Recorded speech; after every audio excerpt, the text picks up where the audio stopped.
everyone, it's Nordic here. Just a quick message before you watch or listen to this episode of the NordCast.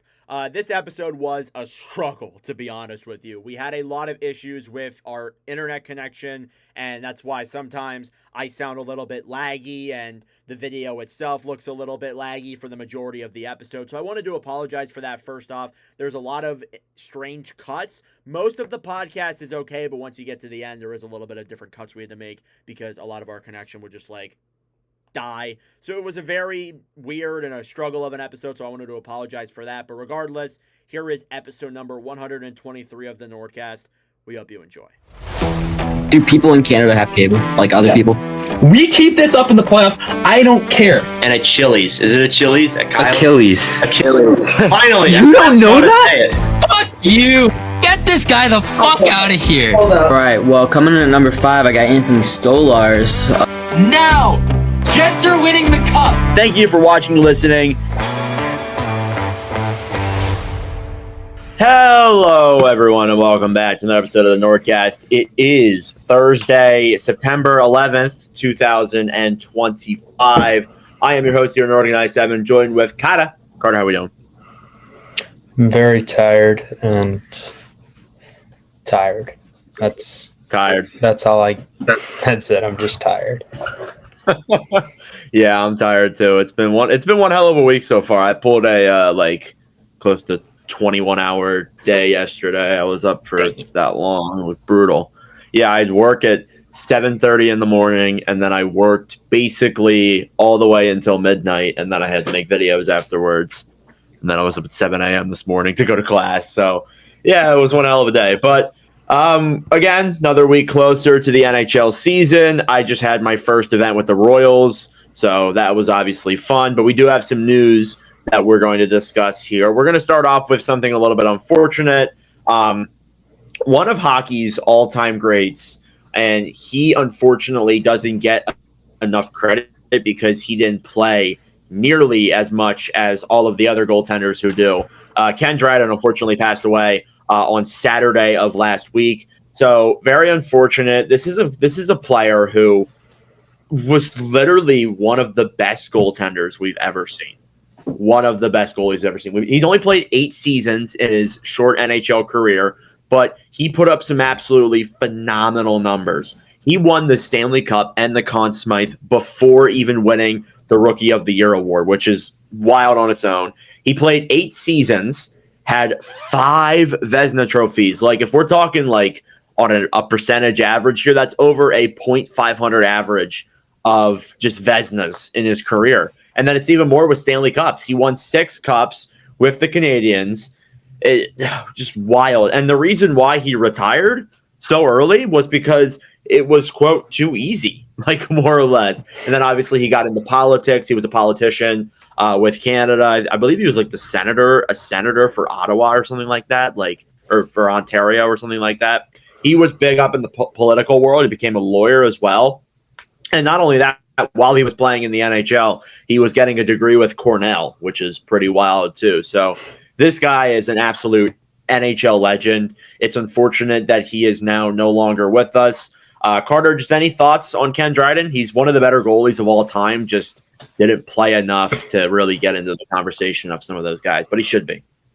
Yeah, I mean, he was one of the best goalies of that kind of generation by far, and even one of the best goalies that doesn't get talked about. But I mean, you just look at him from a winning percentage. I mean, all this guy did was win.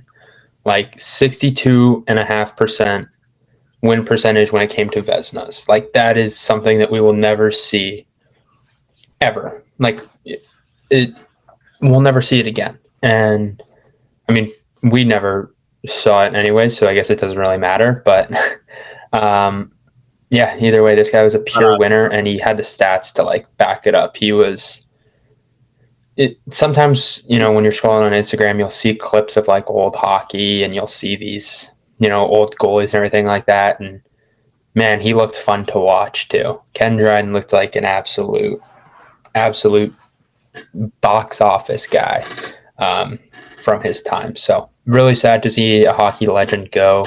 But I mean, everyone who kind of saw Ken Dryden and even for some of the ones who didn't, I think he'll always kind of hold a special place in their heart as well. Yeah, so definitely we wanted to acknowledge that here. Rest in peace to Ken Dryden. Our thoughts are with his family. There's no easy way to move on from that, but we're going to try to here. We do have a lot of like goaltender news. This is like the goalie news segment. Carey Price is traded to the San Jose Sharks along with a 2026 fifth-round pick for Gannon LaRoe. Carter, if this was 10 years ago, I think the Sharks are winning the Stanley Cup. But now that it's 2025 and Price hasn't played in like 4 years, yeah, no, it just really doesn't matter that much. This is a move for Montreal to where they can be cap compliant, more or less. So then that way they have the money to put people on LTIR and such. And San Jose, this is just a move to get into the cap floor. So there's really not that much to it, but you can give your thoughts here. I mean, I really don't have very many thoughts. I mean, it's a nothing trade. It's like a Shea Weber to where'd he end up going? Anyways, was it Utah? Oh yeah, he was. Yeah. No, he got traded to Arizona and then he got traded to Chicago. His contract's been traded twice.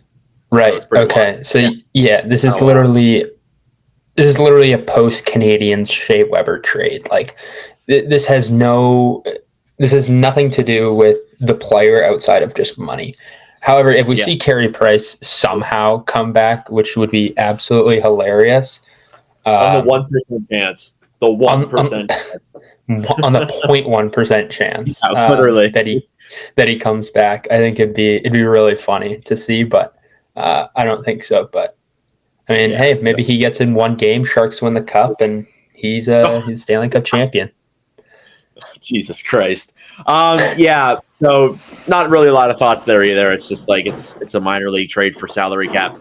But we do have some big news here involving another goaltender, Dustin Wolf. What a steal of a contract this is. He has been signed by the Calgary Flames to a 7-year, $7.5 million contract. It begins in 2026-27. What a steal. Honestly, this is just such a phenomenal deal for Calgary, and it's going to age like fine wine too. You look at the current state of the NHL. Now, I know goaltenders aren't paid as much as like the regular skater. Like somebody was just offered $16 million today, but regardless, like the cap's going up, the goaltender salaries are most certainly going to be going up. The fact that they got him for less than $8 million is just pretty goddamn impressive. Like that's putting him in the realm of guys like Lucas Dostal and even John Gibson is like being paid that amount of money. So I'm not saying that he's like at that level of players, but the fact that a goaltender like this is being paid basically the same amount of money as those guys, it's just it's awesome. And again, I know like he's only played one season in the NHL, but you saw in that one season that this kid is going to be so special. Yeah, I mean, I agree, but I also could kind of see where this could become a problem. I think that, what he showed was unbelievable. I think that this contract could end up becoming a steal. I would bet my money on this contract becoming a very good thing. However, I also would have bet that same amount of money that Matty Beniers would have continued to rise. And we look at where he's at now, and he's just kind of dropped off a little bit, right? After a stellar rookie season, where he was a top player, top rookie, I should say. And he hasn't lived up to his hype since then. And I'm not super worried about Dustin Wolf because I think we saw enough of him last year where, I mean, man, he almost carried Calgary to a Stanley Cup. Or not to a Stanley Cup, to a Stanley Cup playoff berth. Sorry. He put them on his back in a sense, and he looked very good. I am worried that could become a thing because I think that 1-year contracts are very worrisome to give out. I think I would have liked to have seen another year out of Wolf, but obviously you don't want to bank on, what if he performs at a top 10, top 5 goalie level next year, right? And then look at what you're out. You're out like $10 million for him. So save yourself a little bit of cap room. I don't mind this at all. I think that the upside's definitely there for him. But I'd also be a little bit worried, like, man, we just saw 1 year of production from this guy and we just shelled out $8 million basically. So we'll see what happens with Dustin Wolf. I think that he's going to earn every single penny of that contract. So shout out Dustin Wolf. Congrats. I don't think there's any downside to this, just to be honest with you. I think that Wolf is he has proven it that he is going to live up to this contract and more. So what a phenomenal deal there for Dustin Wolf. All right. So first and foremost, before we get into the big thing that we need to talk about involving somebody on Minnesota, Michael Misa signed a 3-year entry-level contract with the San Jose Sharks. And Carter, I think this means that we're going to see Michael Misa in the NHL next season with the signing of this contract. I think that they're going to give him a stint, and I think, to be honest with you, I think Misa is good enough to come right onto that Sharks team and provide some immediate damage. So I want to play some context here. I'm going to pull up the San Jose Sharks depth chart, and I want you to take a look at this because this could be one hell of a team next season. So let's go right here and look at this Sharks lineup. So I'm on the daily faceoff here. You look at this first line: Eklund, Celebrini, Toffoli, Skinner, Smith, Gaudette is your top 6. Now put Misa into that. That's a top 6 of Eklund, Celebrini, Toffoli, Misa, and Smith. Whew. That sounds absolutely nasty. So, Carter, I got to ask you this question. Like, with Misa being signed to his contract, do you think that there is a possibility, like, are you taking him to win the Calder Trophy? Ooh, that's a good... I got to remember who, like, the full list of rookies are this year, because I feel like there's some college guys that I'm probably going to end up missing. Yeah, so I can mention a couple of them off. Yeah. You have Schaefer, who will be playing. Demidov will be playing. You have Jimmy Snuggerud. I'm a big fan of Snuggerud. You have Ryan Leonard, who I believe will be a rookie as well. Sam Rinzel from Chicago. Jack would be mad at me if I didn't mention him. And I know there's a few more. There's a couple. This could be a pretty stacked rookie class. I mean, last year was pretty phenomenal, but this year I feel like not necessarily like the amount of like super talented guys, but it's a pretty deep rookie pool. So what do you think? I agree. I think that the top kind of talent for this rookie pool is very good. Or it's like, I feel like it's more like up in the air for like who the top rookie probably could be. Cause I mean, last year we kind of saw that there was like, going into it, there was like 3 players. It was Hudson was majorly talked about, Mishkov was talked about, and Celebrini was talked about. Dustin Wolf kind of came in there late. I would say there was nobody was really talking about Hudson besides Habs fans, to be honest with you. I was in on Hudson before. I don't know if I said it on the pod, but I was definitely in on Hudson.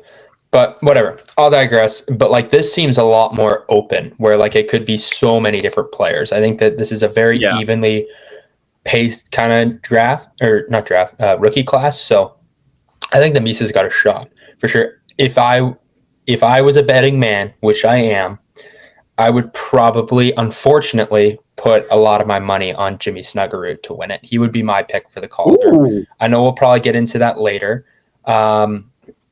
But I don't think Misa would be a bad bet either. I think that he's got the potential.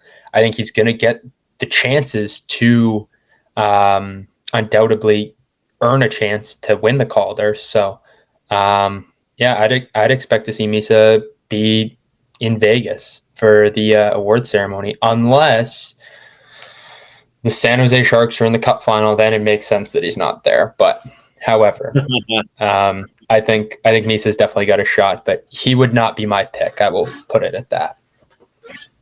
I like Snuggerud. That's actually like I think he, like, everybody's talking about Sam Rinzel. Jimmy Snuggerud's the real pick because, again, you saw him how he played in Winnipeg and all that, and he was phenomenal. I am going with Misa though if he is the available guy. I mean, Demidov could be your option too. Like, it's either Misa or Demidov for me. I think the rest of the other guys, like, they're good, but I don't think they're going to win the Calder. So I would pick Misa in my opinion. All right, I just wanted to take a little bit of a second and kind of discuss that because I think with him signing his contract, especially now, like, it's one thing if he signs it like in July, but he's signing it now, so I think that has more implication. Like, they're planning on bringing him to the roster. Yeah, that also takes the rumored college approach from Misa out of the equation.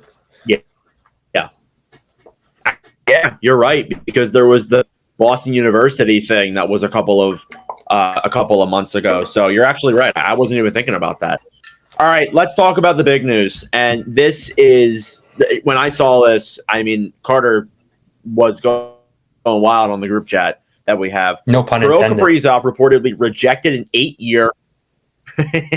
Yeah, I didn't even realize that. He reportedly rejected an 8-year, $128 million extension with the Wild that would have seen him become the highest paid player in NHL history, per Frank Seravalli. It was reported multiple times over the recent weeks that Minnesota is willing to go to a $16 million AAV, with Kaprizov returning to North America this week. He is one of the many top pending UFAs in 2026. So, Carter, I have a lot of thoughts here, a lot of thoughts that I want to discuss. But I want to turn it over to you. I don't even know what to ask you. So just like, give me your thoughts on this, because him rejecting a $16 million per contract is wild. So what do you think about this whole thing? These Russians, man, are so hard to freaking read. Like, I don't know if it's about the team, if it's about the money. I don't know. We went through this whole thing with Shesterkin like 2 years ago or last year. I can't even remember. Last year. Yeah, last year. So I don't know. It's kind of funny to me that he's kind of rejected this. I think that if he's asking for more than 16, I mean, he's kind of out of his mind. But even 16, I'm like, damn, that's a little bit of a stretch. Like, I know he's like super talented, but like, he's not the healthiest guy in the world. So it'd make me a little scared shelling that much out to him. So my kind of stopping point for him would have been about 15. But I mean, he's got all the talent in the world for 16. So I don't know what it is he's after. I don't know if he doesn't like the team. I don't know if he doesn't like the money, which both options are up in the air right now. But as a Jets fan who does not like the Wild, I am quite happy with this. Unless he goes to like Colorado, Dallas, or something like that. Any other team in the Central? Until he goes within the division. He goes within the division. That would be funny. I actually disagree with the fact that you think the max you would go is 15. I would go more than 16. I think money is not the issue here, but I will discuss it first. Kaprizov is unbelievably valuable to Minnesota. In the first half of the year, Minnesota's offensive metrics were phenomenal. Kaprizov was on this absolute tear. I don't know if you remember, but Minnesota was one of the top teams in the NHL all the way up until New Year's. And then Kaprizov goes down with that injury. He misses like a month or two. And as a result... Oh yeah, there's Winnipeg. Which shut up. No, Winnipeg's not involved in this conversation. No, I was pointing at you because I said my main point as to why I wouldn't probably reach up to 16 was the injury. So thank you for giving me my point too. Okay, sure, but when Kaprizov wasn't with the Minnesota Wild and he was injured, the Wild had some of the worst offensive metrics of any team. They were just barely above 500. They were dealing with other injuries too. So I think like the value is purely there. Like if Kaprizov goes out even like a couple weeks earlier than he did, I think the Wild might miss the playoffs. You forget they were right there battling with the Calgary Flames, and the St. Louis Blues were just like a point back of them. So it's not like, Minnesota was like, oh, this phenomenal team in the regular season, and they do have a great core surrounding Kaprizov, but Kaprizov's their main guy. So I just wanted to discuss that with the money, but I don't really think it's the money, in my honest opinion. I think this might actually be something about potentially like either the term, I think could be a disagreement, or just the overall team. Maybe he doesn't want to come back to Minnesota. I mean, we don't really know what's going on there. Maybe he doesn't want to play for the Minnesota Wild. The other thing it could be too is, and somebody messaged me today and brought up a really good point, and I was like, yeah, that actually makes a lot of sense. So one of the things that one of the people who messaged me on social media was speculating. He said that he thinks that he's going for a bridge deal, and when the cap goes up even more, he'll sign another large deal, which that makes sense from an exponential point where you look at Minnesota and the cap is rising. It's rising up drastically. It's getting better and better. Maybe he wants to take a bridge deal like we've seen guys like Matthews take, and there's a few other players who have taken bridge deals like that in previous years, and then they want to get an even higher pay raise in like maybe 3 to 4 years. So maybe that's the case. But the other case may be, and I feel like this is a big factor with Minnesota, maybe he doesn't want to lock himself up to a long-term contract because of Minnesota's playoff success. They have had a massive lack of playoff success over the last, I would say, ever since Kaprizov got here and the last 10, 15 years before that. They have been consistent, either missing the playoffs or first-round exits, and they haven't shown real success in the playoffs. So maybe Kaprizov's like, I don't want to sign a full 8-year deal here because of the fact that all the years that I've been here, with some of the deadline moves that they've made and such, they haven't had any playoff success. So maybe that's the factor there. Like, he wants to see some playoff success. Maybe he does want to stay, but he also wants to win a Stanley Cup. And maybe he won't win that in Minnesota. And he wants to see progress from them going from a team who missed the playoffs to a team who's like still improving, getting past the first round, playing even better. And I think we did see a little bit of that last year. They handled Vegas very well. Vegas was a better team. I don't know. That's what I'm speculating. I don't know if you have anything you want to add to that, but I don't really think it's the money, to be honest with you. I think it might just be the term and, not seeing that success in the playoffs.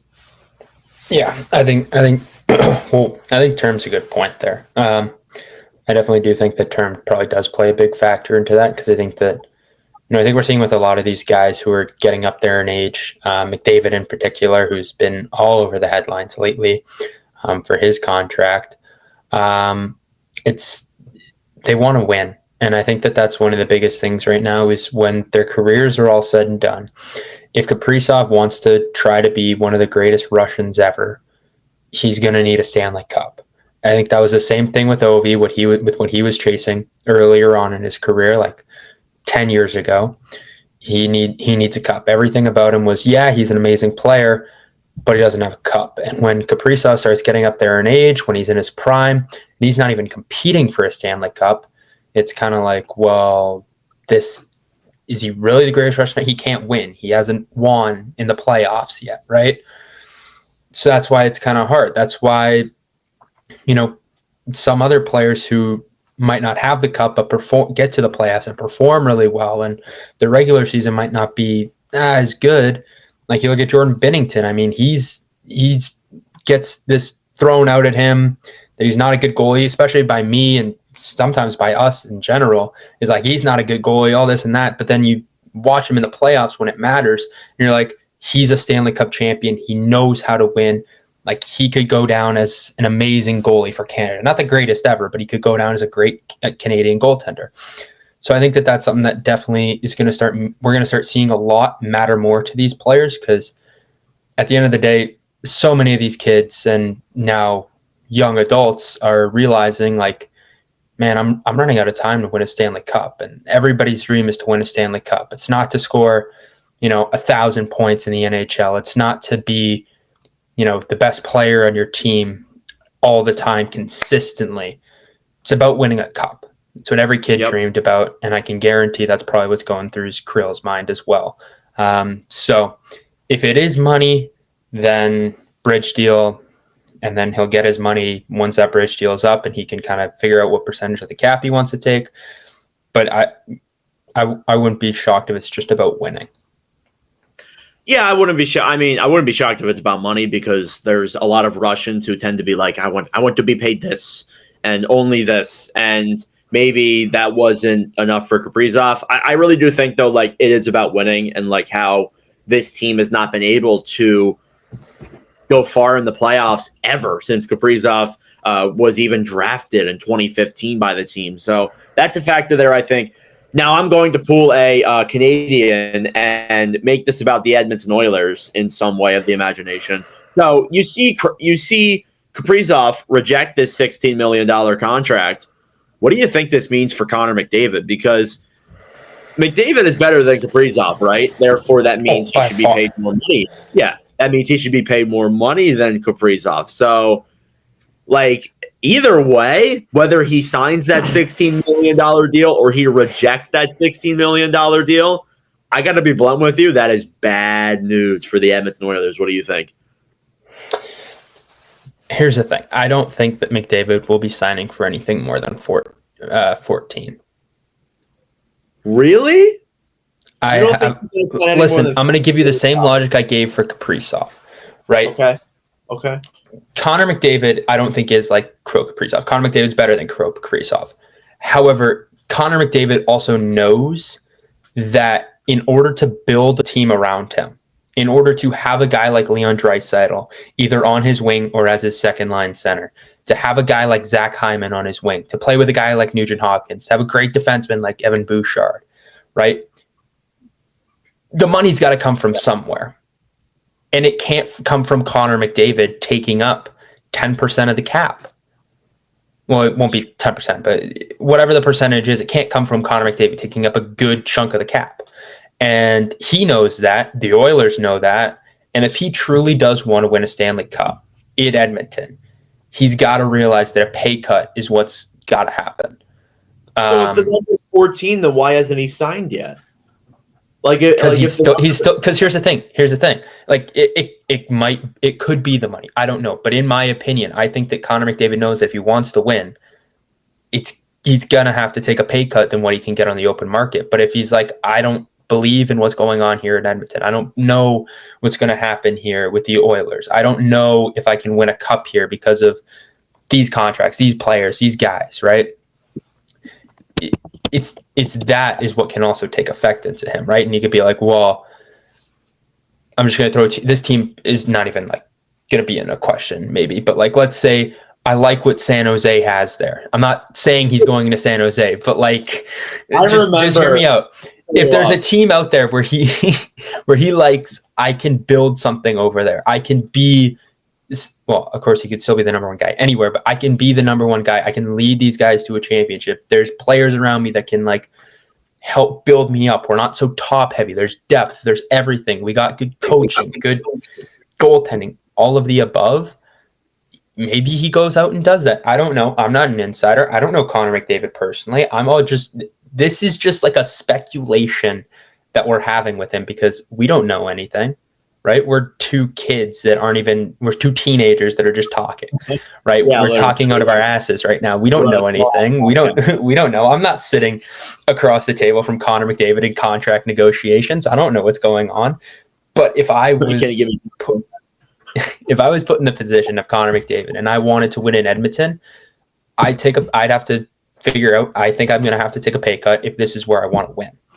If I want my money, but I still want a chance to win, I'd go find a young team that can build and maybe has some potential to go out there right away and win a cup. But I'm sick and tired of hearing Toronto. Like, I am genuinely... It's not happening. They got rid of Mitch Marner. It's not happening, okay? You could say, we got rid of Mitch Marner to build room for Connor McDavid.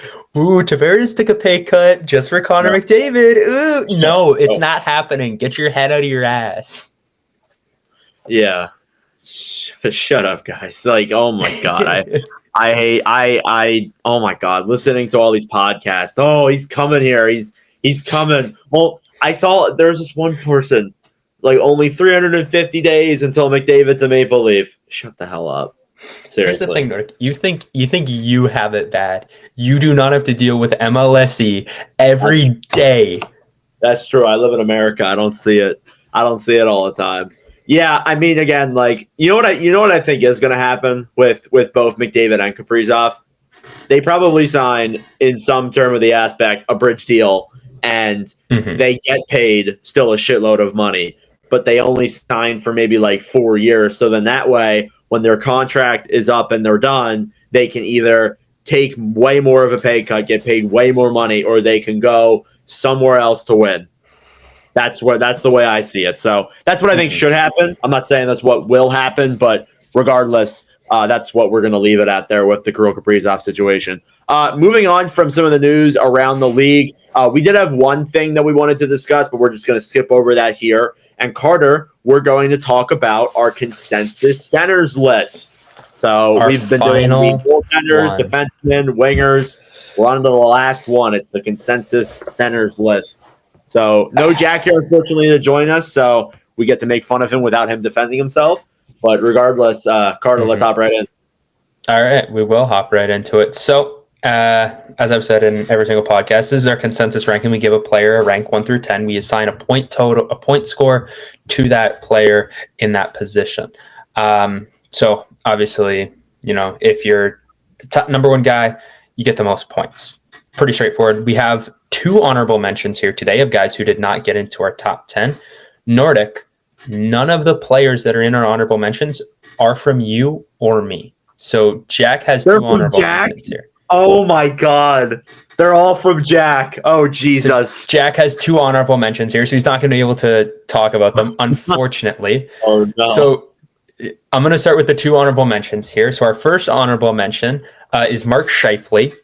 He was ranked 10th on Jack's list, which I don't think is like too bad, but he definitely missed some players that don't get the same credit because either A, they're just not putting up point totals, and B, they're very good defensively and good two-way guys. So that's that. I don't I don't know how I feel about that. That's not I don't bad, know if though. I'd put him top 10.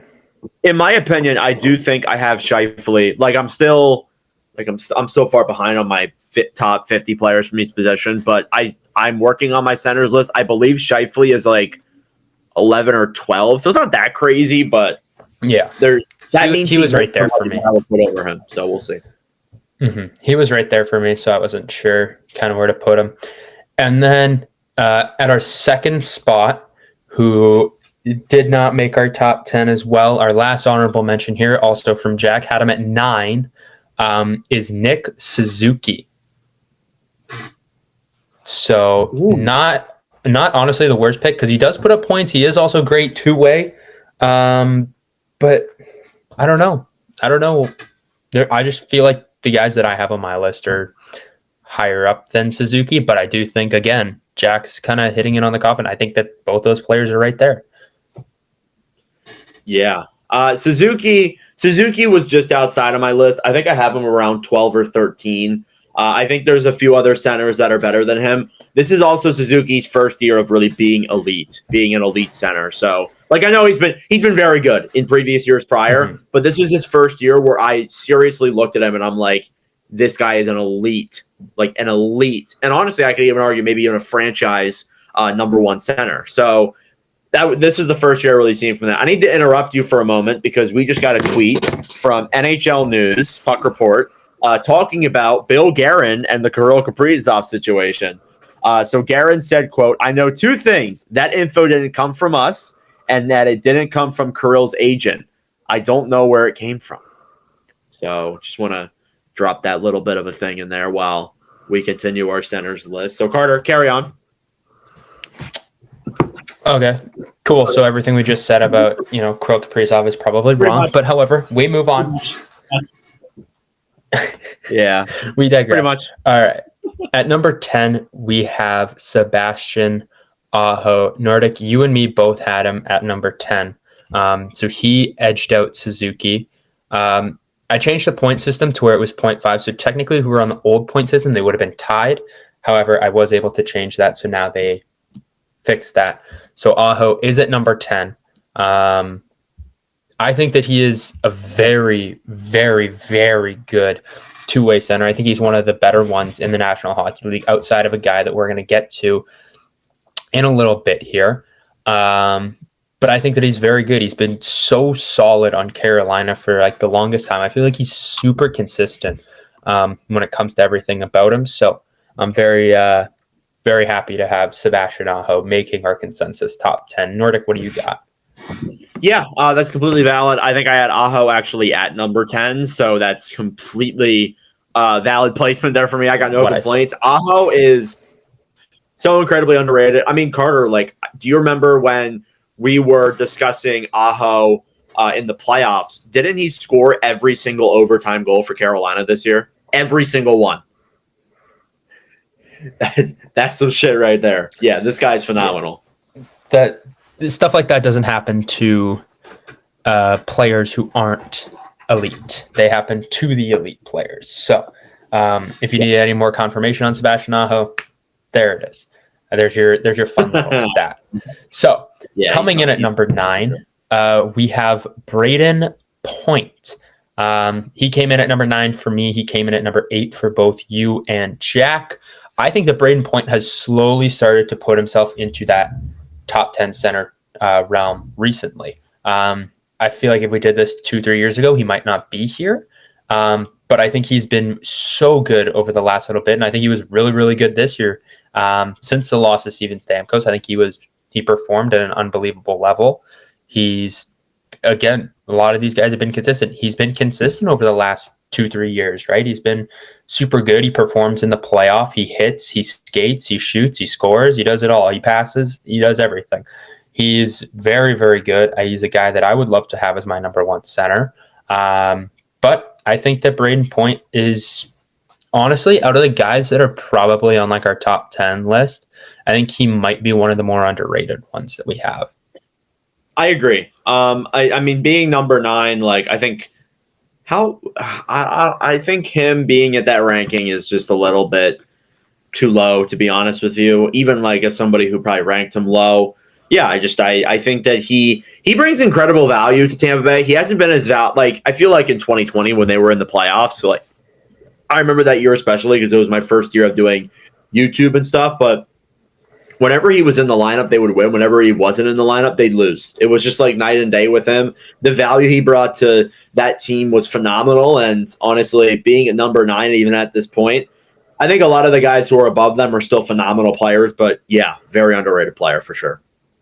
Mm-hmm. Yeah, Braden Point's definitely one of those guys. I mean, you talked about him in 2020. I mean, he had the 7 overtime goal, right? So, yeah, or the 7th period, the quadruple overtime. Yeah, not 7 overtimes. That'd be ridiculous. 7 overtimes, fuck. Yeah, 7 OTs. That'd be like game starts at 7, like ended like 4 a.m. That's like a 12-hour game. Oh my gosh, that'd be ridiculous. Anyways, coming in at number 8, we have Jack Hughes. I had him at 8, you had him at 9, and Jack had him up at 7. So Jack Hughes, I think he's probably on one of the better contracts in the National Hockey League on like a kind of like a cap percentage basis and how he performs. He started off his career super shaky, but again, recently he's fully transitioned into that first overall pick stature that he was supposed to be. And he's definitely earned every single bit of it. Like he has been, outside of his injuries, he has been unbelievable to watch. Absolute box office. He's been amazing. His shooting, his skating, his passing, his playmaking, everything about him is so good. Yeah, I think he's a heck of a player. Yeah, Jack Hughes, my biggest concern with him is just like the injuries, the health of him. But when he is healthy, he is just such a phenomenal player for New Jersey. So don't really have a lot of thoughts there. I think it kind of goes without saying he's incredible. Yeah, could not disagree at all. Coming in at number 7 is a guy who made both mine and Nordic's list and did not make Jack's. Oh my God! Which, hear me out. It's not a bad thing because I didn't look at his list. Carter knows this. I don't. He sends them to the group chat, and I'm like, "Stop sending them here. I don't want to know." Yeah. Do you want to guess on who the player is? I don't even want to know. I'm gonna like probably lose my mind. Who is it? It's not someone who you have in your top 4. Okay, so it's. Who is it? Just tell me. Coming in at number 7, listed at 6 for both me and Nordic, is Sidney Crosby at number 7 on our consensus. Jack did not have Sidney Crosby on his list. And I wanted to tell him and be like, hey, Crosby's not on your list, but he's done it too many times. Jack, I don't want to be an asshole, but like... This man is living in the year 2030, but his lists are from 2021.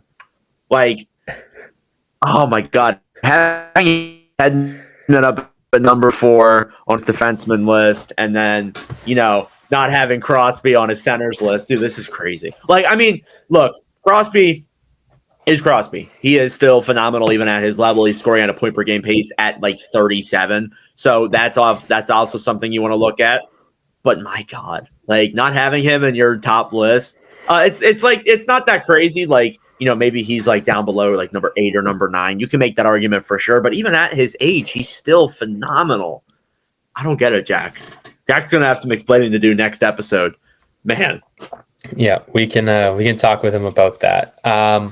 Yeah, you kind of touched everything on Sidney Crosby. He's 37, 38 years old, and he's still performing at like a level that most players will not even sniff. Like a point per game at 38, guys who are in their prime are probably not even going to get that. So he's been one of the most consistent players. I wish I would have respected him a lot more when I kind of had the chance to when I was a kid. But as a Flyers fan, you kind of grow up. I can't stand Sidney Crosby. I hate that guy. Oh, he sucks. All this, yada, yada, yada. I wish I never did that. I think that he is a tremendous player, and I absolutely love Sidney Crosby, and he definitely deserves to be in the top 10 still. Every year, if we would have done this, he should be in the top 10, like without a doubt. Absolutely. All right. Coming in at number 6 is Jack Eichel. Nordic, you and me both had him at 7. Jack had him at 6. Jack Eichel seems to have found his game back with Vegas. He's since kind of the trade, everyone was kind of talking about him like, is he going to be good? I don't know. He had a crappy end in Buffalo. He's played so well in Vegas. I mean, he has, with so many of the guys, some of them haven't lived up to the hype right away. Jack Eichel was starting to live up to the hype and then kept getting hurt and was stuck in Buffalo. And we already know how it goes when you're stuck in Buffalo. You got to get out of Buffalo and then you'll start to perform again. That's just how it works. And Eichel is another reason of that. We talked about Sam Reinhart in our Wingers episode with our consensus and how he had to get out of Buffalo and then he became a 60-goal scorer.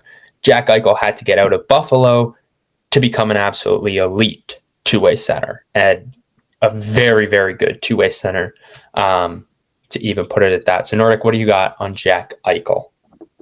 Eichel, the only thing that I have as like a genuine concern with Jack Eichel is his playoff performance. Like when he is playing in the playoffs, besides 2023, he's been very lackluster. And I feel like even this past year against the Oilers, he looked like just kind of an invisible ghost. He had that bad turnover. Yeah, hasn't been the greatest in the playoffs, but still a phenomenal elite center.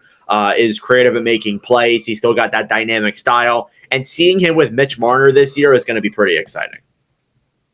Yeah, I completely agree. I think him and Mitch Marner are going to absolutely feed families this season. So we'll see what happens there. Coming in at number 5, I've talked about elite two-way centers, but none come before Alexander Barkov. He comes in at number 5, just misses out on the top 4, but Nordic, you had him at 4. Me and Jack both had him at 5. I think that he is tremendous. I think that he is, without a hands down, the best two-way center that we have seen in a long time, since probably Patrice Bergeron was in his prime. Everything that he does is at the highest level. He's so much fun to watch. He's just he is the embodiment of Florida. There's not a lot of things I can say about him, but every single player has nothing but positive things to say about Barkov. He is the perfect captain. He's the perfect player to fit in Florida. And this guy's just a gamer, man. Like, just a gamer. So fun to watch. Yeah, I think this year, at least this year, he was better than Matthews, in my opinion. I just think like the overall two-way game is just chef's kiss, phenomenal.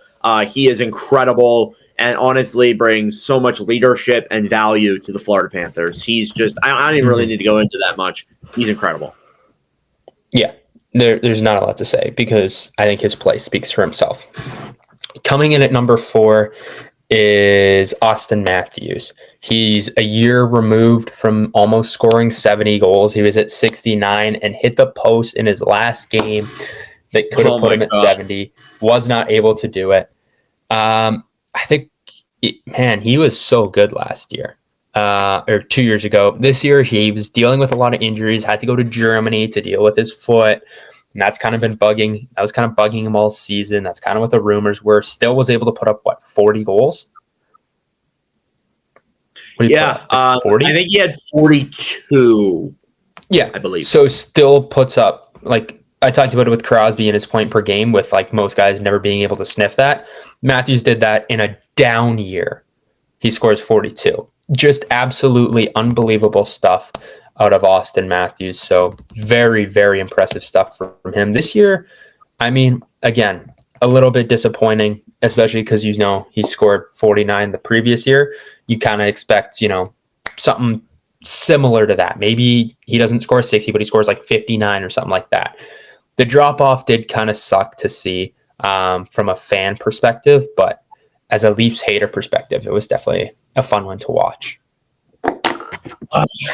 Yeah, Matthews is great. Again, just he's got a good two-way sense too.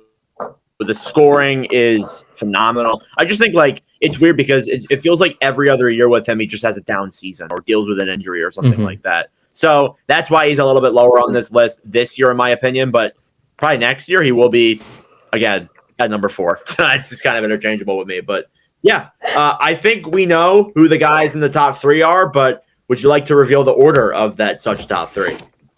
I can. Nordic, do you want to take a guess on who is at number 3? So it's a 1 in 3 chance. It's a 1 in 3 chance. I'm actually going to it's a 1 in 2 chance, let's be honest. Well, yeah, 1 and 2. I'm going to go with Draisaitl. You are correct. Leon Draisaitl is coming in at number 3. Nordic, you had him at 2. Me and Jack had him at 3. I fought so hard with the guys at 2 and 3. Both him and McKinnon were they were so close. It could have gone either way for me, but I think that I don't know. It was so hard because both guys do things so well. I just think McKinnon is more of a game changer than Draisaitl. I think Draisaitl has the better shot, but I think I would rather have McKinnon for his playmaking, his speed, and all of that. But that was kind of where I kind of ranked it as, not so much as the season was they both had very good seasons. Both guys were, Draisaitl was fighting with he had the Rocket pretty much locked down. McKinnon was fighting for Art Ross, Hart Trophy, all that. So was Draisaitl, right?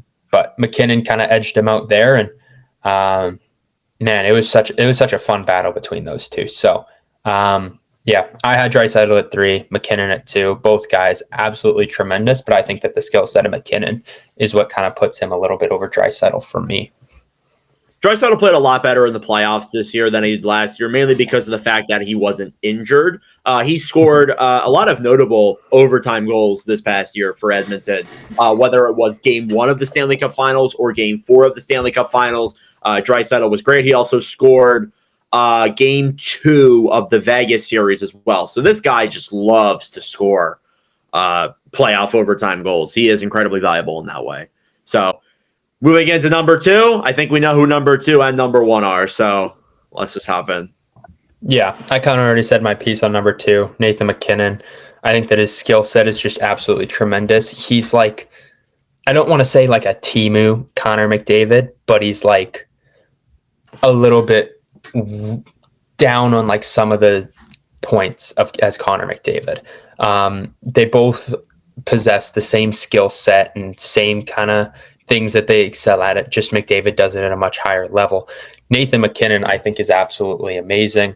I think that he is the focal point and just an unbelievable player to watch, and a big key to Colorado's success. And he's another guy that's, honestly, a few of the guys on this list kind of didn't live up to the expectations right out of the gate. He was one of those guys, and it took him a little bit of time, but then eventually he found his groove, and he's been on an absolute heater lately. So I absolutely love Nathan MacKinnon. Nordic, what do you have on Nathan MacKinnon before we get into the obvious number one? Yeah, McKinnon, definitely. Nathan MacKinnon, he is phenomenal. Again, took that large pay raise a couple years ago to become what was at the time the highest paid player in the NHL. And now he's like the third highest paid player in the league. So overall, very solid and awesome offensive player. There's really no doubt about it. But you want to just hop right into number one? Yeah, I mean, I don't even think I have to say his name. It's Connor McDavid. By far the NHL's best. Yeah. You just cut me Did off. you hear what I said? I said it's clearly Sean Couturier. Oh yeah, totally. I mean, honestly, I was shocked it wasn't. What is Selke? I don't even know. Anyway, yeah, McDavid's number one. I think he does. Yeah, I think he does. Right? He did. He won one. Yeah, he has to have one. Anyways, they renamed it to the Couturier. Anyways, Connor McDavid, definitely by far the best player that we've ever seen in our lifetime. By far the best player I've ever seen and will probably ever see in my lifetime is Connor McDavid. His speed, his shot, his playmaking, his defensive ability.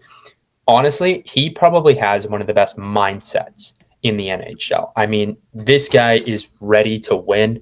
He wants to win so badly that, this year we talked about the McDavid Revenge Tour, and we started to see it a little bit, and then it got to that point, and then Florida just outran them. Like, the Mick Revenge Tour Part 2, I think could be something that we might never see again. I think losing the first one hurt him. I think losing the second one killed him. And I think that we are going to see Connor McDavid go absolutely nuclear, and I will be tuning into a lot of Oilers games. I will tell you that for free. The first one was just kind of like sad and devastating. The second one was anger and frustration, it felt like. So, yeah, I'm not even really going to go that far into it. Connor McDavid is Connor McDavid. There's nothing else here. He is the usual number one player on every list we make that is a center or a skater list. So regardless, yeah, he's the best guy in the league for sure.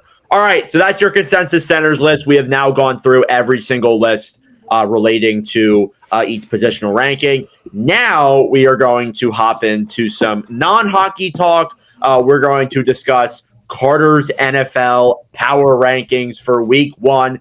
Mr. Richaud, you have made your list. So would you like to go through it from 10 to 1 and explain where everybody's ranked and why?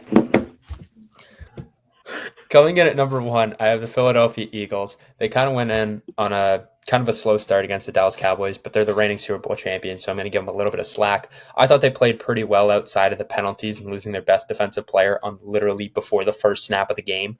Makes no sense to me. Kind of a stupid play by Jalen Carter, if I'm going to be honest, but the penalties kind of killed them. I was not super impressed with all that. However, they kind of found a way through it and ended up battling back thanks to some CeeDee Lamb dropped passes. Coming in at number 2, I have the Buffalo Bills. That game, did you watch that game at all, Nordic? I watched a little bit of it. We talked on the MVP about how Lamar Jackson literally punched a fan in the face, so that was fun. But yeah, I watched a little bit of it. That was pretty funny. That game was something special to watch. Bills-Ravens. I was quite impressed with that game. It was very, very fun to watch.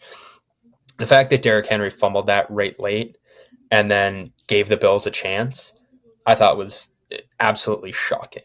But that game was tremendous. It's no surprise who number 3 is. It's the Baltimore Ravens. They let Josh Allen get the ball back with 4 minutes left on the clock. And anytime you give Josh Allen the ball back, even if he's down 2 scores, chances are the motherfucker's going to put it in the back of the end zone for 6. I can guarantee you that. So, heck of a game from Josh Allen. Also a very good game from Lamar Jackson and Zay Flowers. They both played very well. So that's kind of where I couldn't really interchange them any lower or higher because I just thought the Ravens were still unbelievable going into whatever the stadium in Buffalo is called, Highmark Stadium, and they still performed very well and dropped 40 points, which is super impressive on the road. Coming in at number 4, unfortunately, I have the Green Bay Packers. They were good, man. They looked good against the Detroit Lions offense. Micah Parsons instantly made his presence felt, which sucks a lot. Well, it's great that he's not doing it in a Cowboys jersey, but it sucks that he is not an Eagle, which would have been very awesome to see. But the Packers absolutely killed the Lions. I thought that they were very impressive. The Lions kind of scared me a little bit, so I'm curious to see how they're going to go in week 2 against their former coach, Ben Johnson, and the Bears. So that'll be a game to definitely look out for. Jack will be on death if you're a football fan, Jack will definitely be tuning into that. I can guarantee you that. I wish Jack was in here so we could talk about his Bears, man. Oh my god. Oh, that was an all-time collapse. All-time collapse. It was so that's brutal. not JJ McCarthy looked awesome. At all. That's not surprising at all from Chicago. I'm sorry, Jack. It's not at all.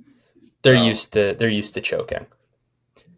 Anyways, coming in at number 5, I have the LA Chargers. I thought they played absolutely amazing against the Chiefs. I think Justin Herbert looked unbelievable. Quentin Johnson, for some reason, decided to learn how to catch once he got to Brazil. I don't know what happened because I trade this guy in fantasy, and then the guy just decides, you know what, I'm going to learn how to catch again. What? Like, pisses me off all the time. But the Chargers looked awesome. Their defense looked great. And the Chiefs kind of scare me, but I'm going to get to them in a little bit here. Coming in at number 6, I have the Washington Commanders. Jane Daniels still looked elite. The offense still looked great, even against that amazing pass rush of the New York Giants, which, again, I thought the Giants looked not too bad. Their pass rush was awesome, but everything else around them, especially quarterback and outside of Malik Neighbors, looked a little scary to me. So I was pretty concerned about the Giants, but, I mean, the Commanders looked awesome, so definitely still earn a top 6 ranking. Coming in at number 7, I have the Kansas City Chiefs coming off the Super Bowl loss. So I don't want to knock them outside of the top 10, even though I did think they didn't look too great outside of like the last few possessions that they had.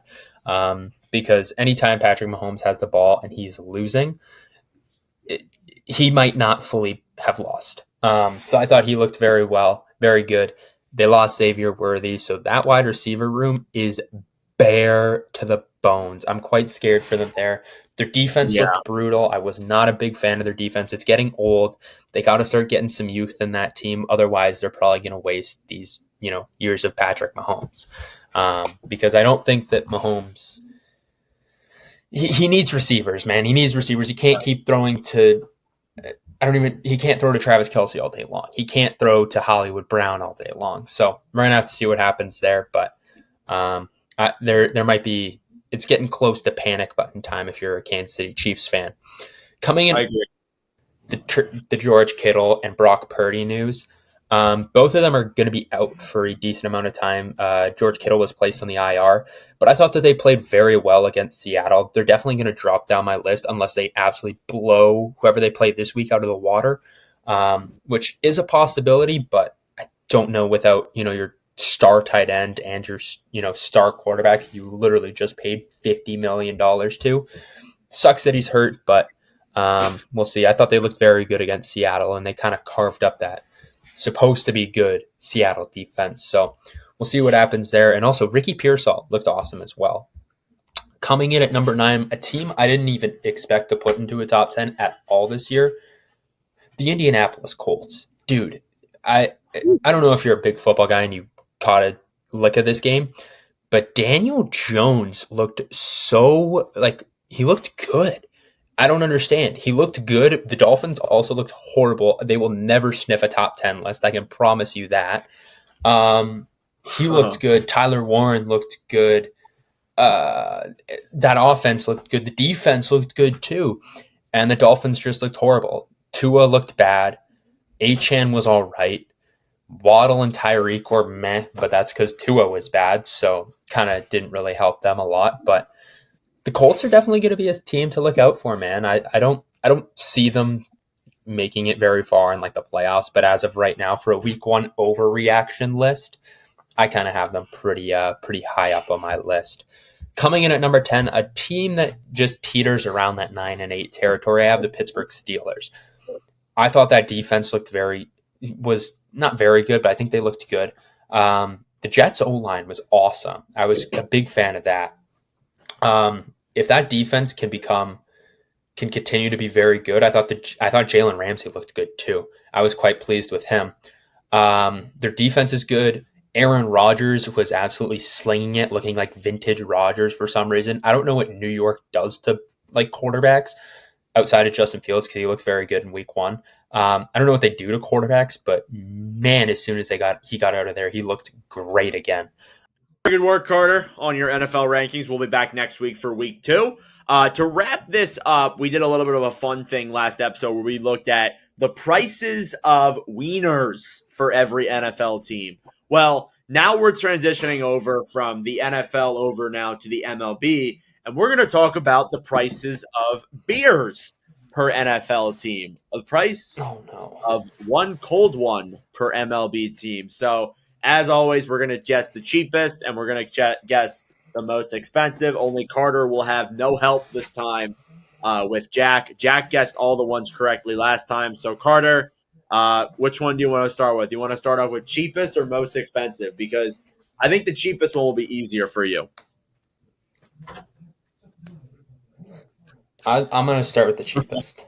Okay, yeah. So, start slinging me some teams. This is going to be my first guess. Okay. All right, my first guess. If it is not the Milwaukee Brewers, I'm going to be pissed because their name is literally Brewers. And if it's not something to do with beer, I'm going to be pissed. Is it the Brewers? Carter, it is not the Milwaukee Brewers at the cheapest beer. That is they are actually on the higher average side of beer cost. They're called the Brewers, and their beers are expensive. That is actually horrible. The Brewers beers are $8.49 per beer per cold one. It's a little interesting. Damn. Yeah, I think that's a little bit lower. I guess it is coming straight from Milwaukee, so I guess. Yeah, the average is like $7.50. Still expensive for a beer. Yeah, totally. Okay. All right. Man, you want a hint? Beer? Do you want a hint? Give me a hint. All right, it's not a good team. Actually, on the most expensive side too, it's also not a good team. So that definitely helps me out at all. Okay, not a good team. I don't think it'd be the White Sox. No, it is not the White Sox. Just because of it being Chicago, which by the way, $10.50 per beer. Exactly. It's a scam for a team that's that bad. Ooh, that's bad. Just want to put that up. Can I go with? I'd like to go with the Colorado Rockies. Yes, that's the cheapest beer. They are at $3. $3 a cold one. So you want to? That is a good price for a beer. Yeah. You want to buy 3 beers? $3. And honestly, like that'd be pretty good because like the ticket is probably pretty cheap. You could go in there, probably get some food, and then you could buy a couple of cold ones. And maybe all in all, you're spending about maybe like $60. Like that's a pretty good deal, honestly. Not too bad. Honestly, though, a team name with the Rockies having the cheapest beer is pretty awesome. Yeah, I agree. All right, the most expensive beer. Most expensive cold one. Most expensive? Yes. Okay, you said they're also not a good team. They're better than Colorado, which is not hard because Colorado's the worst team in the league, but they're still not that great. Like they're not Colorado's the worst team in the league. What are you talking about? They're not in a playoff spot, but they're better than Colorado. Yeah. Obviously. And their price for a beer is more expensive than the wiener at Buffalo, which I think was $11.25. That's nuts. So their price for beer is more expensive. I'm gonna go with the Kansas City Royals. It is not the Kansas City Royals. The Royals are among the division. I'll give you the league. I think they're in the NL, the same league as the Phillies. Okay. The Royals beer though is actually one of the league averages. Okay. It's $5 a cold one, which is not bad. $10 for That's 2 pretty beers. good. That's pretty Not good. I'm not good with the MLB division, so I need to fact check this. I'm gonna go San Francisco. Give me the Giants. It is not the San Francisco Giants. They are up there though. They're at $9. They're like 5th most.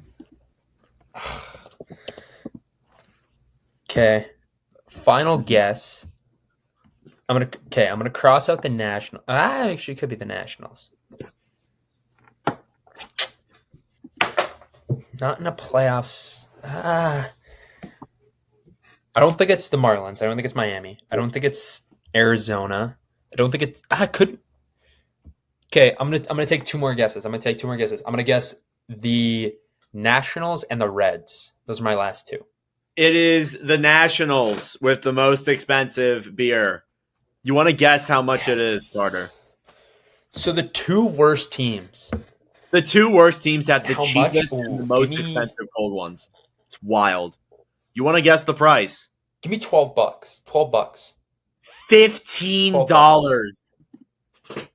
$15 per beer. I know, right? That's actually nuts. For a team that is just like that bad. I mean, like, they're not like horrible, but like $15. You could get 2 beers. That's their amount of games back right now. That's awesome. No, they're Is their beer literally $1 per game back they are? pretty much. I guess so. Yeah. That's wild. Yeah, I wanted to bring that up. I thought It that just was pretty fluctuates prices at the start of a season. They're just giving you beers for free, free. and then it gets to like October. That's the end of September. It's like, yeah, it's gonna be $20 a beer. That's wild though. Like you see up there, like it kind of makes sense. You have the Chicago teams, you have Boston, but you have the Orioles and the Nationals with the most expensive beer of anybody. It's wild. And you would think the New York teams would be up there too. It's the New York ones aren't even nearly as bad. It's wild. Weird things going on there with the cold ones. Also, shout out to Toronto. Their beer is $4.50 a cold one. So Toronto's got that cheap beer too. But regardless, we're gonna wrap here with this episode of the NordCast. Carter, any final thoughts?